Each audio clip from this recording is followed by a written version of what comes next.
What's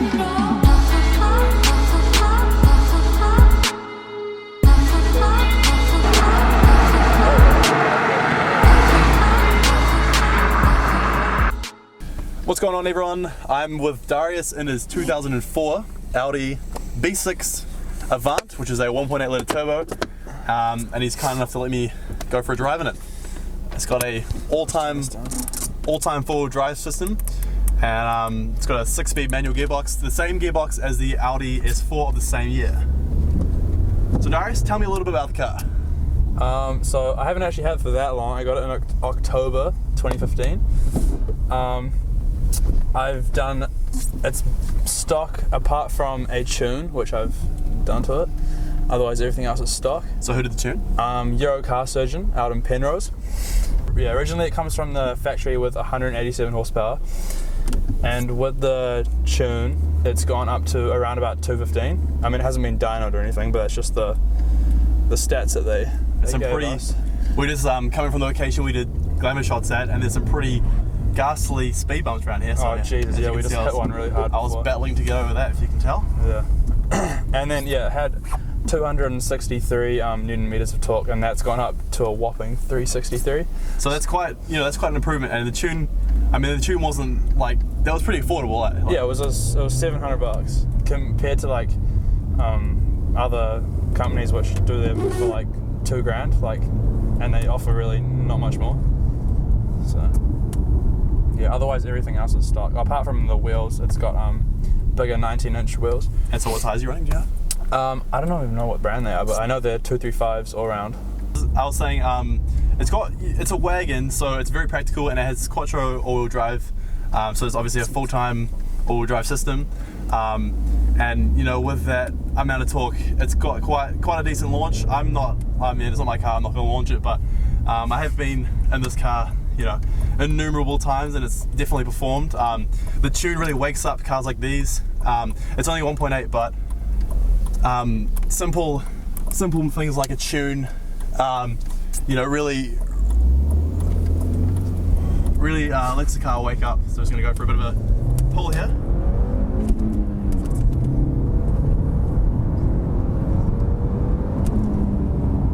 So that was a cheeky speed limit. You know what I'm saying?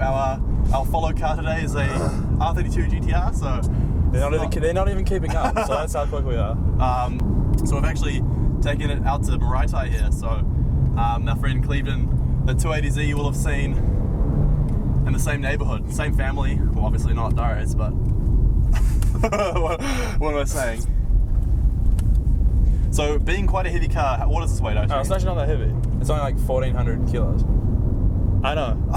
Okay, scratch that. 1,400 kilos for a wagon. That's I would consider that almost remarkable. Because we were looking it up when we were looking up its GDR, and we're comparing them, and then I think the GDRs around about 1,400 as well.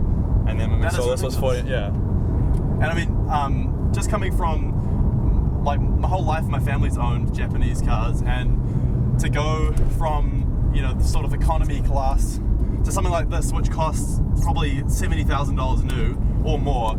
I think it was like 120,000. 120 when it came out in 2004, and now we're in 2016. And I mean, it's quite a timeless shape. But I mean, as you see, it's a light car, which I was going to say it's got really direct steering and feels great. But once you know how much it does weigh, for a wagon like that, you can really.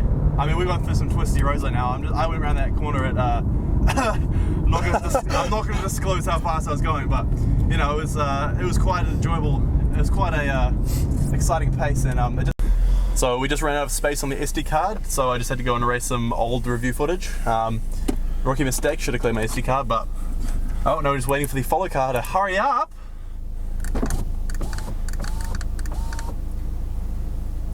I don't know what they're doing. What are they doing? Judging me. There's some lights on here, Darius. Oh, pun. Just turn it off real quick. That's the Euro problems. There we go. That's there we go. If you have problems with the Euro, simply turn it off and then turn it on again. That's the way to go. And then just hope the problem goes away. Now, how are we going to get out of here? What do you mean? Just go straight. She's pretty low. So now, this car, you know, appears to be pretty low. Is it stock suspension? It is. It's on stock suspension. Because the wheels are so bloody big, it looks like it's a lot lower than it is, especially on the back. You can't even like fit a credit card in the back. So it does pass, for all of those viewers wondering, it does pass the MCM shoe test. It does, yeah. And so, this is quite a competitor for grams, would you say? Super grams. No, not quite. I mean, No. I would say this car is really the all-round package. The only thing that I've had a bit of a problem with, because well, both of us, we're both really tall, so as a driver, when you have your seat quite reasonably far back, there's hardly any room in the back for passengers. Yeah. This car has a little bit of history to it. It's been very well looked after. It's a New Zealand new car, not imported, and it was first owned by a Porsche club member in Palmerston North who used it as a commuting car to and from Auckland. Hence the reasonably high mileage on it. It has almost 190,000 Ks on it. But I mean, a car like this, with reasonably high mileage, it's obviously been taken care of, because honestly, from the exterior and even, you know, as well as interior, you can even tell. Yeah, people often say like, oh, surely that's like, doesn't have 190,000 Ks on it. Yeah, and then that guy sold it to another Porsche club member who he knew, who had it for a while. And then someone from Auckland who was, a rally sort of enthusiast and car enthusiast, they bought it off him, and then I got it. So, I mean, you've obviously started modding it a bit with the tune and stuff. So what would you like to do in the future? Well, it doesn't sound like anything special. Like it just, you know, it's quite reasonably quiet. So I wouldn't mind getting a different exhaust or something for it that adds a little bit more of a raspy note to it. Because I mean, it's like reasonably quick, but it's like just so. All you hear is the engine noise. I like a bit of exhaust sound to it. Yeah, even, you know, a little bit more power out of that. Yeah, not exactly. Complain about that. So otherwise, I don't know. I wouldn't go into like upgrading turbos and all that. I'm not really, you know, about that life. And then, on a Euro anyway. Like, and also when you start playing with that, you also start, you know, jeopardizing a bit of reliability. Exactly. Yeah. So, I mean, it's been. And with the tune, I've had no problems. Like, it's been perfectly reliable. Yeah. Yeah. But I mean, over the course of its life, it has had a few problems here and there. And as a Euro, it does cost more to fix and whatnot, because we are, you know, I would say a more JDM. I would say, yeah, we're country, more JDM oriented nation. Yeah, exactly. Yeah. If you will. But there's still a massive Euro scene. But I just can't get over the weight of this thing. I mean, you look at it. Someone can check.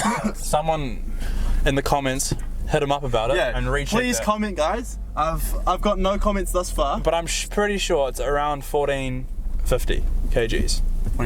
Yeah. I mean, it's a damn light car. Yeah. And it seems so solid, like. But it weighs the same as the GDR. Anyway, so a big positive of this car is the practicality, well, of any wagon really, is how practical they are. You can just like throw anything in the back and it still has, you know, sufficient room for other things. And the roof racks help out a bit as well, like if you want to go skiing or I don't know, something like that, you can always chuck stuff on the roof. And I've been on quite a few roadies with it, taking it up north last Christmas. We went up to Pai here and I took 4 people in my car plus tents, food, bloody everything. Yeah, everything. Yeah, exactly. Because you were considering getting a 350Z, right? Yeah, recently I was considering getting a 350Z, and then I went and drove one, and I was like, yeah, I don't know about that, because they've got no boot space, 2 seats, not even a goddamn glove box. Like, why would you build a car without a glove box? Yeah. I don't get that. So yeah, like honestly, driving this car, it's as nimble and as direct as a coupe. I mean, I'd be shocked if someone told me, if I jumped in, I look behind me and there's 5 seats and a dog in the back, and I mean, for the money, I really don't think you could buy anything that could compete with this, really. So I want to thank Darius very much for letting me drive his Audi. It's been an absolute pleasure. for this practical beast. Thank you, Darius. And if you want to be just like Darius and feature on my channel, be sure to check out, I don't know, you can check out my email or my Instagram, get in touch with me. On Friday, I'll be reviewing a S14 SR20 on the similar roads here, and I'm looking forward to bringing you some more content. So yeah, like and subscribe and all that good stuff. See ya. Thanks for watching this review. If you want to see more like this, subscribe to my channel. I just did a Datsun 280Z and a B6 A4, and behind me, or in front of you, but behind the camera, there's a very special car that I'll be reviewing sometime in the near future. It's going in for some modifications, so if you want to see that, I'll actually show a bit of a teaser clip of it right now. So we're in an R32 GTR, it's a 1994 model. It's very wet. This car has semi-slicks, so it's obviously not as good in the wet, but f***ing hell, this thing pulls hard.